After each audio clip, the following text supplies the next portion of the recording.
संतोषी माता की कथा।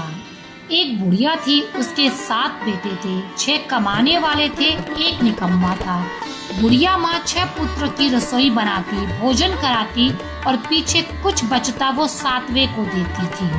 परंतु वह बड़ा भोला था, कुछ मन में विचार नहीं करता। एक दिन वह अपनी बहू से बोला, देखो मेरी माता मुझ पर कितना प्रेम करती है। वह बोली, क्यों नहीं, सबका बचा हुआ जूठा भोजन जो तुमको देती है। वह बोला, भला ऐसा कभी हो सकता है? मैं जब तक आंखों से न देखूं, मैं तो नहीं मानूं। तब बहू ने हंसकर कहा, देख लोगे तब तो मानोगे। कुछ दिन बाद घर में त्योहार आया। घर में 7 प्रकार के भोजन और चूरमे के लड्डू बने। वह जांचने को सिर दुखने का बहाना कर कर पतला वस्त्र सिर पर ओढ़कर रसोई में सोता रहा। कपड़े से सब कुछ देखता रहा। 6 भाई भोजन करने आए। उसने देखा कि उनके लिए सुंदर आसन बिछाए हैं और 7 प्रकार की रसोई परोसी है। आग्रह करके उन्हें जिमाती है। वे देखता रहा। जब 6ठों भाई भोजन करके उठे, अब बुढ़िया माँ ने उनकी थालियों से लड्डू के बचे हुए टुकड़े उठाए और एक लड्डू बनाया। जूठन साफ करके बुढ़िया ने उसे पुकारा, उठो बेटा, 6 भाई भोजन कर गए, अब तू ही बाकी है, उठ ना, कब खाएगा? कहने लगी, माँ मुझे भोजन नहीं करना है, मैं परदेश जा रहा हूँ। माता ने कहा, कल जाता है तो आज ही चला जा। वह बोला, हाँ हाँ आज ही जा रहा हूँ। ये कहकर वह घर से निकल गया। चलते समय स्त्री की याद आई। वह गौशाला में कंडे थाप रही थी। वह जाकर उससे बोला कि हम जावे परदेश को, आवेंगे कुछ काल, तुम रहियो संतोष से, धर्म आपनो पाल। वह बोली, जाओ पिया हमरो सोच हटाए, राम भरोसे हम रहे, ईश्वर तुम्हें सहाय। देऊ निशानी आपनी, देख धरू में धीर, सुधीमती हमरी बिसारियो, रखियो मन गंभीर। वह बोला, मेरे पास कुछ नहीं है, यह अंगूठी है, सो ले और कुछ अपनी निशानी मुझे दे। वह बोली, मेरे पास क्या है, ये गोबर का भरा हुआ हाथ। उसने उसकी पीठ में गोबर के हाथ की थापी मार दी। वह चल दिया। चलते चलते दूर देश में पहुंचा। वहाँ एक साहूकार की दुकान थी। वहाँ जाकर कहने लगा, भाई मुझे नौकरी पर रख लो, व्यापारी को जरूरत थी। बोला, रह जा। लड़के ने पूछा, तनख्वाह क्या दोगे? साहूकार ने कहा, काम देखकर ही दाम मिलेंगे। साहूकार की नौकरी मिली। वह सवेरे 7 बजे से 12 बजे रात तक नौकरी पर जाने लगा। थोड़े ही दिन में दुकान का लेन देन, हिसाब किताब, ग्राहकों को माल बेचना आदि सारा काम काज करने लगा। साहूकार के 7-8 नौकर थे, वे सब चक्कर खाने लगे। वह तो भारी होशियार बन गया। सेठ ने भी काम देख और 3 महीने में से उसे आधे मुनाफे का हिस्सेदार बना लिया। 12 बरस में ही वह नामी सेठ बन गया और मालिक उस पर सारा कारोबार छोड़कर बाहर चला गया। अब बहू पर क्या बीती सुनो। सास ससुर उसे बहुत दुख देने लगे। सारी गृहस्थी का काम कराकर वह उसे लकड़ी लेने जंगल भेजते।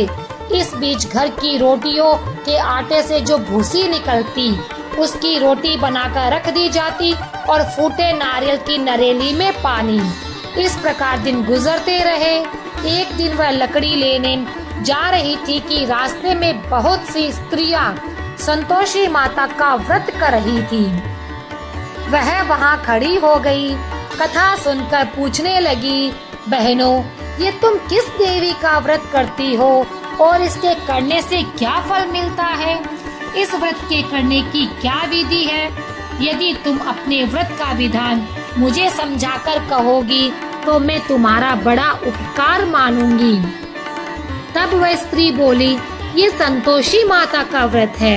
इसके करने से निर्धनता, दरिद्रता का नाश होता है, लक्ष्मी आती है, मन से चिंताओं का भार दूर होता है, भविष्य में आने की संभावना से मन को प्रसन्नता और शांति मिलती है। निपुत्री को पुत्र मिलता है। स्वामी बाहर गया हो तो शीघ्र लौट आता है। कुंवारी कन्या को मनपसंद वर मिले। राजद्वार में बहुत दिनों से मुकदमा चलता हो तो निपट जाए। कलह कलेश निवृत्त हो। सुख शांति घर आए। घर में धन जमा हो। पैसा जायदाद का लाभ हो। रोग दूर हो जाए तथा अन्य जो भी कुछ मनोकामना हो वह सब संतोषी माता की कृपा से पूरी हो जाए, इसमें संदेह नहीं। वह पूछने लगी, ये व्रत किया कैसे जाए, यह भी बताओ तो बड़ी कृपा होगी। तब वह स्त्री कहने लगी, 1.25 आने का गुड़ चना लेना, इच्छा हो तो 5.25 आने का लेना, या बन सके तो 1.25 लेना। 1.25 पैसे से 5.25 आना तक, इससे भी ज्यादा शक्ति और भक्ति के अनुसार लेना। प्रत्येक शुक्रवार को निराहार रहकर कथा कहानी सुननी चाहिए। इसके बीच में क्रम टूटे नहीं। लगातार नियम का पालन करना चाहिए। सुनने वाला कोई ना मिले तो घी का दीपक जलाकर आगे रखकर जल के पात्र को सामने रखकर कथा कहना, परंतु नियम ना टूटे। जब तक कार्य सिद्ध ना हो नियम का पालन करना और कार्य सिद्ध हो जाने पर व्रत का उद्यापन करना। 3 मास में माता फल पूरा देती है। इसमें यदि किसी के ग्रह खोटे हो तो भी 3 वर्ष में अवश्य कार्य की सिद्धि करती है।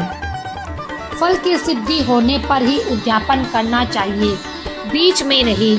उद्यापन में 2.5 सेर आटे का खाजा तथा इसी परिमाण से खीर तथा चने का साग करना। 8 लड़कों को इसमें भोजन कराना। जहाँ तक मिले देवर, जेठ, भाई, बंधु, कुटुंब के लड़के लेना।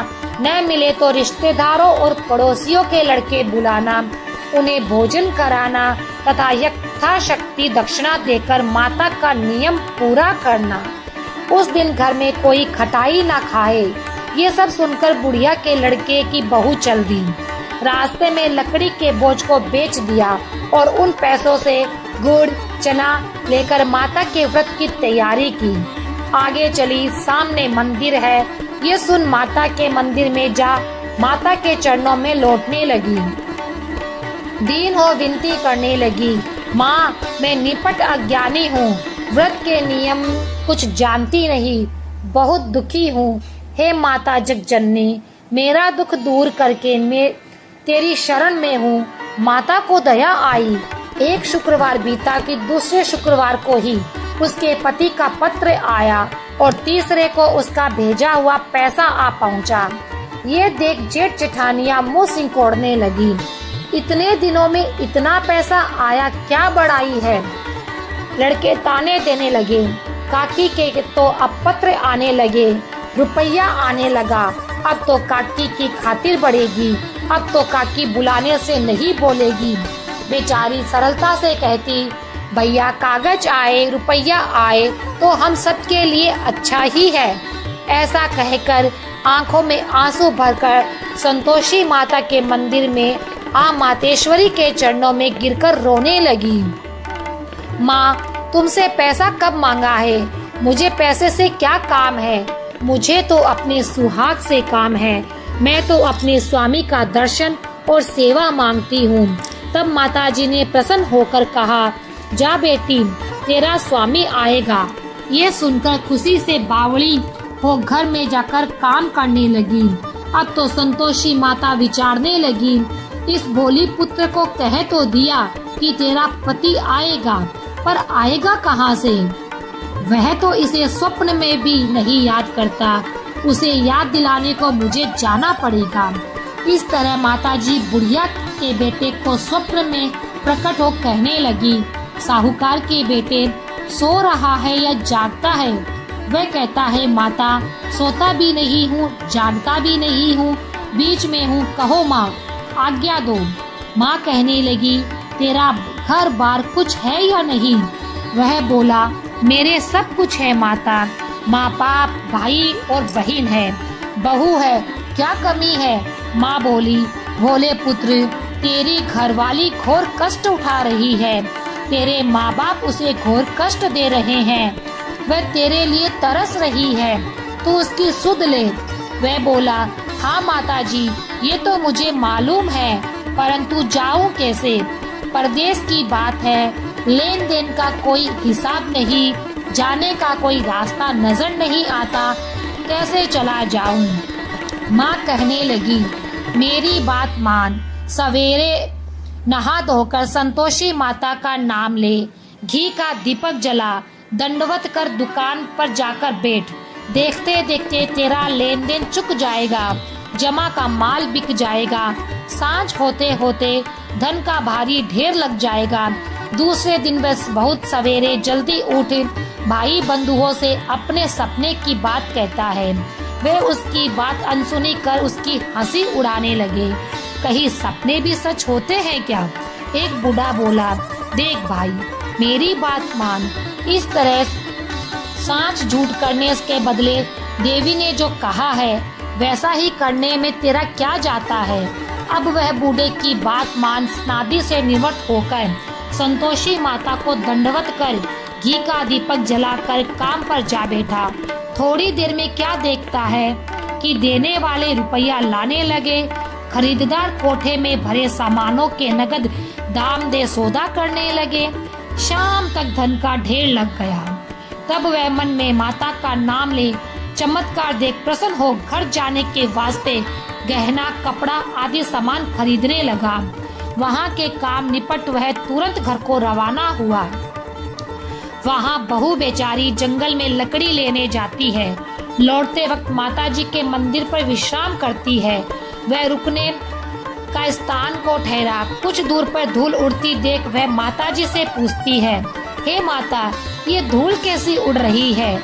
माँ कहती है, हे पुत्री, तेरा पति आ रहा है, अब तू ऐसे लकड़ियों के 3 बोझ बना ला। एक नदी के किनारे रख, दूसरा मेरे मंदिर में पर और तीसरा अपने सिर पर रख। तेरी लकड़ी का गट्ठा देख उसे मोह पैदा हो, वहाँ रुकेगा, नाश्ता पानी बनाकर माँ के मिलने जाएगा। तब तू लकड़ियों का बोझ उठाकर आना और बीच आंगन में गट्टा डालकर 3 आवाज जोर से लगाना, लो सासू जी, लकड़ियों का गट्ठा लो, भूसी की रोटी दो, नारियल के खपरे में पानी दो। आज कौन सा मेहमान आया है? बहुत अच्छा कहकर वह प्रसन्न मन हो लकड़ियों के 3 गट्ठे ले आई। एक नदी के किनारे, एक माताजी के मंदिर पर रखा। इतने में ही वह मुसाफिर आ पहुंचा। लकड़ी देख उसको इच्छा उत्पन्न हुई कि अपना अब यही मुकाम डाले और भोजन बना खा पीकर गांव जाए। इस प्रकार रुककर भोजन बना विश्राम कर गांव गया और सबसे प्रेम से मिला। उसी समय उसकी बहू सिर पर लकड़ी का गट्ठा लिए उतावली सी आती है। लकड़ी का बोझा आंगन में डालकर जोर से 3 बार आवाज देती है, सासू जी, लकड़ियों का गट्ठा लो, भूसी की रोटी दो, नारियल के खपरे में पानी दो। आज कौन सा मेहमान आया है? ये सुनकर उसकी सास अपने दिए हुए कष्टों को भुलाने हेतु कहती है, बहू ऐसा क्यों कहती है? वो तेरा मालिक ही तो आया है। आ बैठ, मीठे भात का भोजन कर, कपड़े गहने पहन। इतने में आवाज सुन उसका स्वामी बाहर आता है और अंगूठी देख व्याकुल होता है। माँ से पूछता है, माँ यह कौन है? माँ कहती है, बेटा ये तेरी बहू है। आज 12 वर्ष हो गए, तू जब से गया है तब से सारे गांव में जानवर की तरह भटकती फिरती है। घर का काम काज कुछ करती नहीं, 4 समय आकर खा जाती है। तुझे देखकर भूसी की रोटी और नारियल के खपरे में पानी मांगती है। वह लज्जित होकर बोला, ठीक है माँ, मैंने इसे भी देखा है और तुम्हें भी देखा है। अब मुझे दूसरे कमरे की ताली दो तो मैं उसमें रहूं। तब माँ बोली, ठीक है, तेरी जैसी मर्जी हो, और ताली का गुच्छा पटक दिया। उसने ताली लेकर मकान में 3री मंजिल के ऊपर का कमरा खोलकर सारा सामान रखा। एक ही दिन में वहाँ राजमहल सा ठाट बाट हो गया। अब क्या था, वह सुख भोगने लगी। इतने में अगला शुक्रवार आया। उसने अपने पति से कहा, मुझे संतोषी माता के व्रत का उद्यापन करना है। उसका पति बोला, बहुत अच्छा, खुशी से कर ले। वह तुरंत ही उद्यापन की तैयारी करने लगी। जेठ के लड़कों को भोजन के लिए कहने गई। लड़कों ने मंजूर किया, परंतु पीछे जेठानी अपने बच्चों को सिखाती है, देखो रे, भोजन के समय सब लोग खटाई मांगना, जिससे उसका उद्यापन पूरा न हो। लड़के भोजन करने आए, खीर पेट भर खाया, परंतु बात याद आते ही कहने लगे, हमें कुछ खटाई दो, खीर खाना हमें भाता नहीं, देखकर अरुचि होती है। वह कहने लगी, खटाई किसी को नहीं दी जाएगी, ये तो संतोषी माता का प्रसाद है। लड़के उठ खड़े हुए, बोले, पैसा लाओ। वे बेचारी कुछ जानती नहीं थी, उन्हें पैसे दे दिए। लड़के उसी समय हट करके इमली लाकर खाने लगे। ये देख बहू पर संतोषी माता ने कोप किया। राजा के दूत उसके पति को पकड़ कर ले गए। जेठ जेठानी मनमानी खोटे वचन कहने लगे, लूट लूट कर धन इकट्ठा कर लाया, राजा के दूत पकड़ ले गए। अब सब मालूम पड़ जाएगा जब जेल की मार खाएगा। बहू से ऐसे वचन सहन नहीं हुए। वह रोती रोती माताजी के मंदिर गई। बोली, हे माता, तुमने ये क्या किया? हंसाकर अब क्यों रुलाने लगी? माता बोली, पुत्री, तूने उद्यापन करके मेरा व्रत भंग किया, इतनी जल्दी सब बातें भुला दी। वह कहने लगी, माता, भूली तो नहीं, न कुछ अपराध किया, मुझे तो लड़कों ने भुलावे में डाल दिया, मैंने भूल से उन्हें पैसे दे दिए, मुझे क्षमा करो। माँ बोली, कहीं ऐसी भूल होती है? वह बोली, अब भूल न होगी माँ, अब बताओ वे कैसे आएंगे? माँ बोली, अब भूल मत करना। वह बोली, माँ मुझे क्षमा कर दो, मैं फिर तुम्हारा उद्यापन करूँगी। माँ बोली, जा पुत्री, तेरा पति तुझे रास्ते में ही आता मिलेगा। वह निकली, राह में पति आता मिला। वह पूछती है, तुम कहाँ गए थे? वह कहने लगा, इतना धन जो कमाया है उसका कर राजा ने मांगा था, अदा करने गया था। बहू प्रसन्न हो बोली, भला हुआ, अब घर को चलो। दोनों घर को गए। कुछ दिन बाद ही फिर शुक्रवार आया। बहू बोली, मुझे माता का उद्यापन करना है। पति ने कहा, करो। वह फिर जेठ के लड़कों से भोजन करने के लिए कहने गई। जेठानी ने एक दो बातें सुनाई और लड़कों को सिखाने लगी, तुम सब लोग पहले ही खटाई मांगना। लड़के कहने लगे, हमें खीर खाना नहीं भाता, जी बिगड़ता है, कुछ खटाई खाने को दो। तब वह बोली, खटाई तो खाने को नहीं मिलेगी, आना है तो आओ। जब वे नहीं आए तो ब्राह्मण के लड़कों को बुलाकर भोजन कराने लगी। यथाशक्ति दक्षिणा में एक एक करके उन्हें फल दे दिया। इसमें संतोषी माता प्रसन्न हुई। माता की कृपा होते ही 9वें मास में उसके चंद्रमा के समान सुंदर पुत्र उत्पन्न हुआ। पुत्र को लेकर वह प्रतिदिन माताजी के मंदिर को जाने लगी। माँ ने सोचा कि ये बेचारी रोज आती है, आज मैं ही क्यों न इसके घर चलूं, इसका आसरा देखूं तो सही।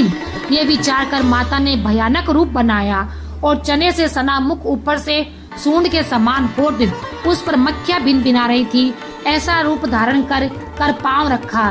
देखते ही उसकी सास चिल्लाई, देखो रे, कोई चुड़ैल डाकिनी चली आ रही है, लड़कों इसे भगाओ नहीं तो किसी को खा जाएगी।